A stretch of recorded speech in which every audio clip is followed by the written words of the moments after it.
ভাবো যে এই সমূহে আমাক বহুত আগুৱাই লৈ যাব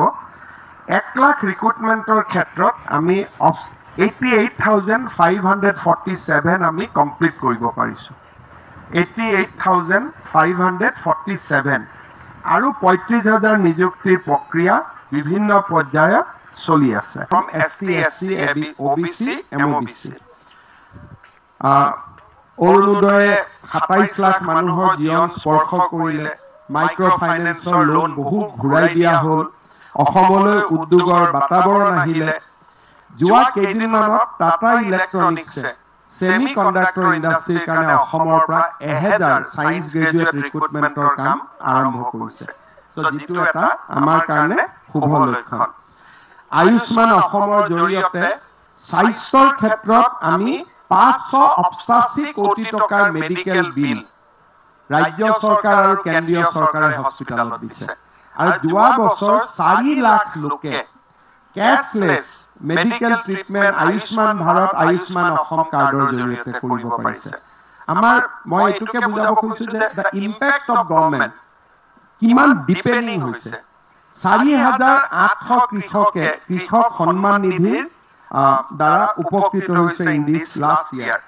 প্ৰাইম মিনিষ্টাৰ আৱাস যোজনাৰ ঘৰ লাভ কৰিছে যোৱা বছৰটোত আমি কমপ্লিট কৰিছো যে 1,57,000 কিন্তু আমাৰ ধাৰণা যে 28 ফেব্ৰুৱাৰীৰ আগতে আমি 6 লাখ ঘৰ আমি একেদিনাই ৰাইজক দিব পাৰিম Guwahati water supply is ultimately become a reality আজি মই ইয়াতে জনাব খুজিছো যে আজিৰ পৰা আৰু নতুন 13,000 হাউস হোল্ডক আমি গুৱাহাটীত ৱাটাৰ সাপ্লাই দিয়াৰ কাম আমি আৰম্ভ কৰিম মই আৰু এটা খুব ভাল ডেটা আমি দিব খুজিছো যেটো ৰিয়েলিটি যে ৰাজ্য চৰকাৰে ধান কিনা আৰম্ভ কৰাৰ পিছত আমি 2100 টকা দিও এতিয়া মিলৰ মালিক বিলাকে 2400 টকা 2500 টকাত মানুহৰ পৰা ধান কিনা আৰম্ভ কৰিছে এটা খুব ডাঙৰ এটা আমি নিজে 6 লাখ মেট্ৰিক টন ধান কিনিছো শেষত আমি ধান কিনিব নোৱাৰা হৈ গৈছো কাৰণ গভৰ্নমেন্টতকৈ মিলৰ মালিকে বেছি দাম দি আৰম্ভ কৰিলে এন্ড হুইচ ইজ গুড কাৰণ চৰকাৰী টকা খৰচ কৰাটো আমাৰ লক্ষ্য নহয় আমাৰ লক্ষ্য আছিল যে মানুহে যাতে উচিত মূল্য পাব পাৰে আজি এভাৰেজ 2400 মানুহে MSP আৰু মই MSP প্লাস বুলি কম MSP প্লাস পাবলৈ সক্ষম হৈছে যোৱা বছৰত অসমত 523% ফৰেন টুৰিষ্ট বৃদ্ধি হৈছে ফুটফল has increased by 500%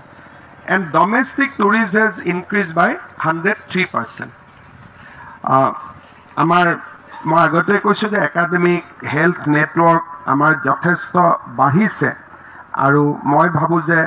এই সমূহে আমাক বহুত আগুৱাই লৈ যাব 1 লাখ ৰিক্ৰুটমেন্টৰ ক্ষেত্ৰত আমি 88,547 আমি কমপ্লিট কৰিব পাৰিছো 88,547 আৰু 35,000 নিযুক্তিৰ প্ৰক্ৰিয়া বিভিন্ন পৰ্যায়ত চলি আছে ইন্ডাষ্ট্ৰি ক্ষেত্ৰত মই আশা কৰিছো যে 2024 চনটো আমাৰ বাবে এটা নতুন টাৰ্ন এৰাউণ্ড হ'ব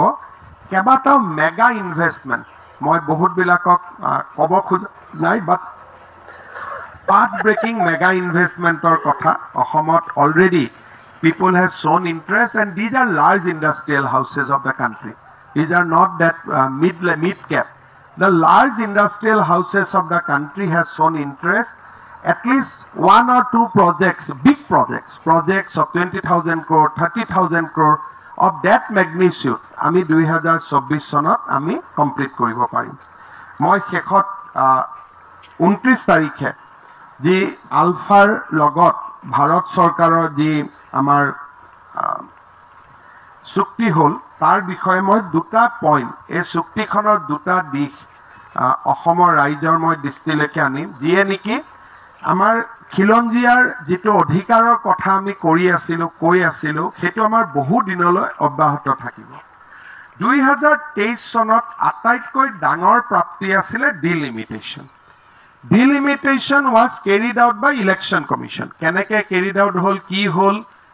prokriya lole, tat amar comment nai. Amar comment hol outcome. That what was the outcome? Seat Asomiya মানুহৰ বাবে সুৰক্ষিত হয়। কোন জিকিব বেলেগ কথা, বিজেপি, কংগ্ৰেছ, এজিপি কোন জিকিব বেলেগ কথা। 96 সিটত এতিয়া কেৱল শ বছৰ ধৰি অসমত বাস কৰা অসমীয়া লোকহে ইলেকশ্যনত জিকিব পাৰিব, বাকী কোনো জিকিব নোৱাৰে। এইটো হ'ল প্ৰাপ্তি, যিটো নেকি ইমান দিন অসম আন্দোলন আদিৰ এটা মই নোশনেল পৰিসমাপ্তি বুলি ক'ম, যে ৰাজনৈতিক অধিকাৰ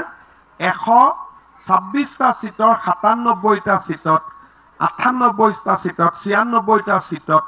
in that range 7 lakh score. আৰু আজিৰ দিনত we are already in 5.65 lakh score.